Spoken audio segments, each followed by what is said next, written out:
Allora, da quando ho fatto le superiori, che ho fatto 5 anni di moda a Montebelluna, ovviamente mi piaceva come scuola perché fin da piccola mi piaceva sempre vestirmi, abbinare, mettere i colori uno con l'altro e a un certo punto ho fatto la scuola, ho detto a questo punto ho fatto 5 anni, non lascio a metà, 5 anni buttati via. E ho detto cosa faccio, cosa faccio? Università mi piaceva farlo, solo che non facevo pratica, quindi ho fatto alla fine un corso di sartoria, di modellistica, facendo cartamodelli e capi su misura a Padova. La scuola si chiama, il corso diciamo si chiama SITA.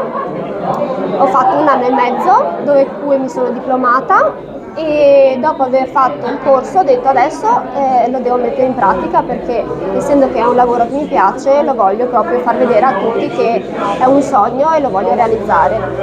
È da un anno circa che lo volevo realizzare ma con i tempi e le tempistiche non riuscivo. A un certo punto è arrivato il momento e ho detto allora a questo punto metto sia riparazioni che li facevo ai miei amici così tanto per farla a mano e sartoria su misura e merceria, che ho detto che in questa zona, visto che siamo Fumiane, Foligna, Cesona, non ne abbiamo tantissimi, dobbiamo andare fino a Pieve per prendere, e ho detto alla fine prendo, sì, faccio un po' di tutto, che sia sempre inerente alla moda, sia abbigliamento, che almeno hanno qualcosina anche già pronto, sia riparazioni che merceria e sartoria su misura.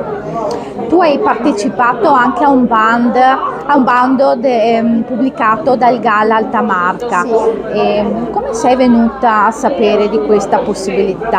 E io l'ho saputo in base a una mia amica, una mia carissima amica, che l'ho conosciuta qualche anno fa, che ho fatto la babysitter a sua figlia.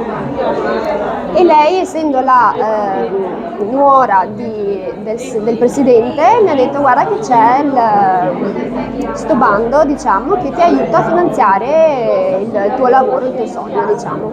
E alla fine sono andata, ho fatto la pratica e per fortuna mi si è dato.